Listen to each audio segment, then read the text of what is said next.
Thank you for watching, liking, commenting, sharing, and subscribing right now. I'm really enjoying the interaction that we're now having at geeks.pirillo.com. It's only been around for, well, just like how many days? Like 3 or 4 days now. And membership is going strong.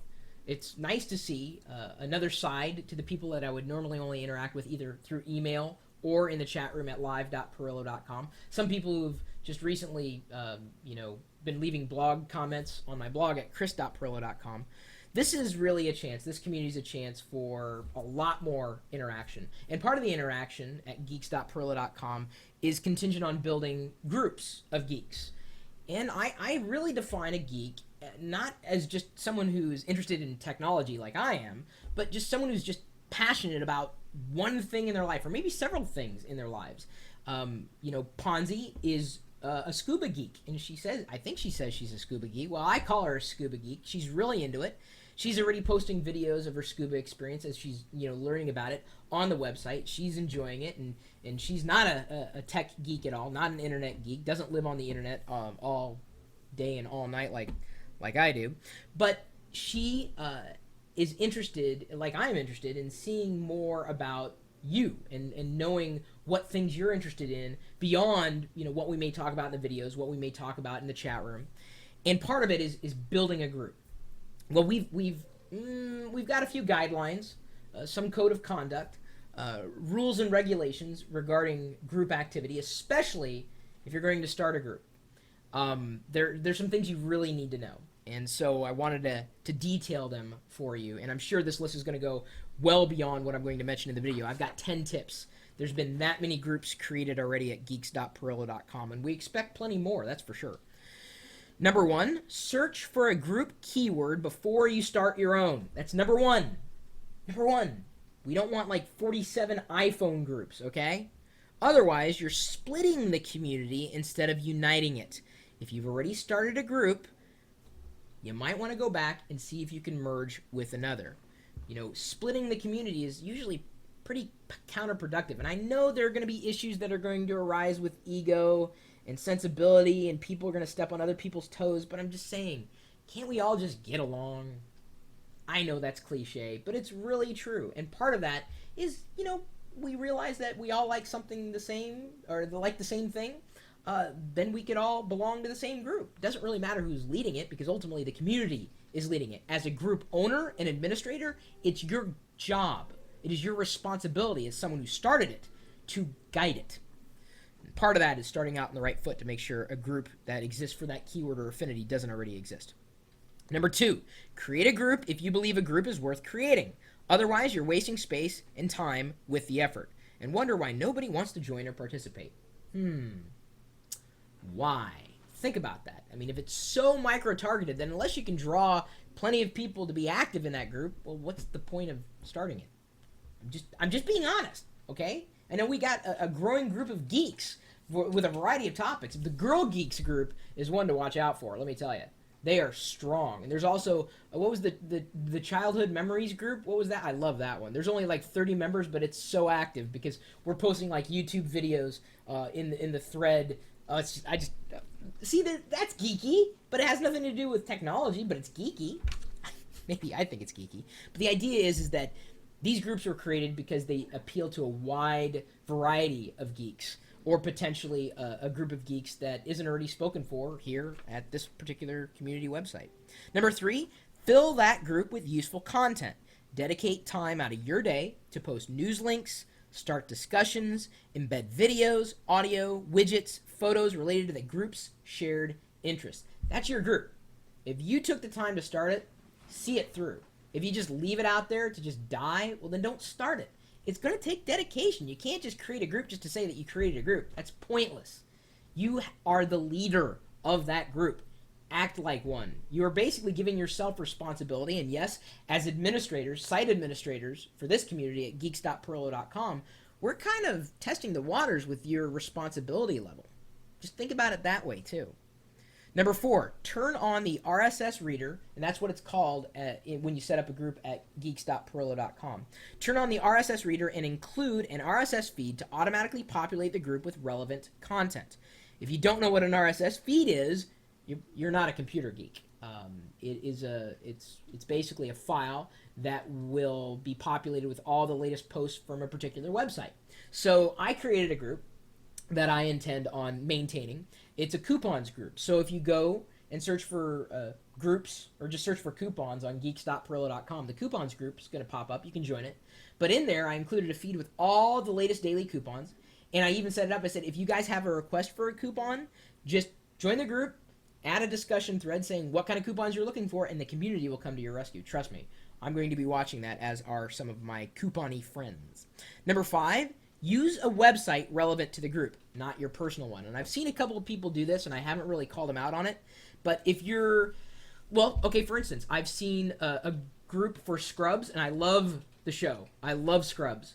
And I was wondering, why didn't they use the website that's relevant to the show? It should be the official website. I know Scrubs has already got, a community website. They're doing their own thing. But yeah, we can have our own fan club of Scrubs here, right? But as long as we're giving credit where credit's due, that's the thing. We're not going to pirate content. You don't want to do that across anything that you're doing, because that's just going to get you in trouble and potentially us in trouble if you're posting things that you shouldn't be posting. That's this. Got to mention that in there too, and that's part of the responsibility of being a group administrator. Number 6, spamming the link to it is a bad idea. Let it grow organically, and there's some caveats to this. Find friends outside the Geeks network to join, and you're likely to see membership flourish. Think about all the other communities and groups on the web that you're involved in. Tell them about it there, it being the group that you've made on geeks.pirillo.com. It's your chance to lead a group related to your passion. That's what makes you a geek. Now, I've seen a couple people do this really the right way.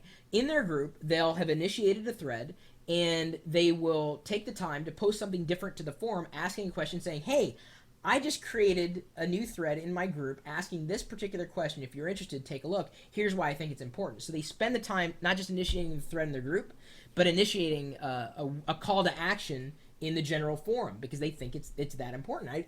They're doing it the right way. Absolutely doing it the right way. And I think it's Jennifer. She started I think it's a photographers group, something for photography. I can't remember right offhand, but she's doing it the right way. She's taking the time to pay attention to the group, and she's calling attention to it in the right way. Nothing about it feels spammy, draws me in every time. And if something draws me in, that's a good call to action. It well constructed, good. She remembered her pugs. Remember punctuation, usage, grammar, spelling, very important. Remember your pugs in everything that you do anywhere on the internet. I'm serious about that. That's the English teacher in me. Number 7, if I join the group, please add me as an admin for your group. Right now, there's a shortcoming in the system that won't allow me to do certain things inside a group. I have to be made admin. I'd rather not ask you to be admin, but if I do, please pay attention to what's going on, because what's going to happen if you accidentally leave, you're gone for a while, something happens, I need to pick up administration, or administration needs to be transferred. Right now, I need to be made administrator to the group if I am a member of that group. So watch for it if I join your group, or ask. Number 8, my suggestion is a big suggestion here, is to turn off the ability for members to send messages to the entire group. That's an option in this particular community software. Spamming is going to dissuade people from coming back, not encourage them. Again, be responsible, okay? You guys, we're giving you an opportunity to be mature inside the community. We're giving you so many chances. I'm just such a big believer in personal responsibility. Take responsibility for your own actions. I'm going to give you every opportunity to succeed. And when you fail, we're going to give you some chances to redeem yourself. But ultimately, you keep doing it. If we keep having to correct you, you're going to lose those responsibilities. Number 9, if you're an administrator for a group, use spell check and shift key when appropriate. Remember, pugs. Nothing turns me off more than poor grammar, usage, punctuation, etc. I won't join a group that's led by someone who does not have command of his or her own native language. Even if English isn't your native language, that's fine, as long as you've got command of whatever language you speak, because I guess our community software supports multiple languages. I'll be interested to see which country takes over geeks.pirillo.com. I'm almost afraid, because I remember what happened to Orkut. Brazil ended up taking over Orkut, and a bunch of Brazilian geeks now rule that social platform. Maybe there are more Brazilian geeks out there we just haven't discovered yet. But as long as they have a command of the language, I'm good to go. Number 10, keep it civil, especially as a group administrator. It's your responsibility to maintain balance and decorum. If you can't handle this responsibility, don't create a group. Now, the key word that I've mentioned over and over again is responsibility. You are essentially creating a subgroup of this geeks community, or maybe any other community. We're giving you that responsibility. That is a privilege, not a right. It can be revoked at any time. Just be forewarned. That's a big caveat, okay? A privilege, not a right. It's your responsibility. So hopefully these guidelines, especially number 1, searching for similar groups, that's going to be a big one for me, okay? Creating a silly group, not cool unless you can get like a ton of people to join and really be active, because otherwise you're just wasting space, time, and really my patience. So there you go. You've got the community website URL. That's at geeks.pirillo.com. Hope to see you there. Creating good groups, creating useful content, being a productive part of this community. You're welcome to email me, chris@pirillo.com, at any point in time. Of course, if you have questions, I'm likely going to forward you back to the community, because I don't have a lot of time in my day. I'm doing a lot of things, including finding things to keep you guys interested in the community. And today, it's going to be giving away an AMD Phenom processor, never been installed. We're giving this away because we hit 2,000 geeks registered at the website within a few days. I was kind of surprised. I was expecting a couple of weeks to pass by before having to give this away. The next giveaway is when we hit 5,000 geeks. We're giving away an iPhone, and then at 10,000 geeks, we're giving away $10,000 worth of software at least. And then it'll continue to roll on and roll forward as time goes on. So we'll be doing a ton of giveaways in the future. Expect that. And just, building incentive to be, want to stick around and not be a jerk that gets kicked out of the community, because that doesn't feel good. You want to belong, right? Even geeks. We don't want to belong, but we do want to belong. In the bottom of our hearts, we want to belong. We all want to belong. We're not looking for validation. We just want to belong to it. We want to feel like we're not alone.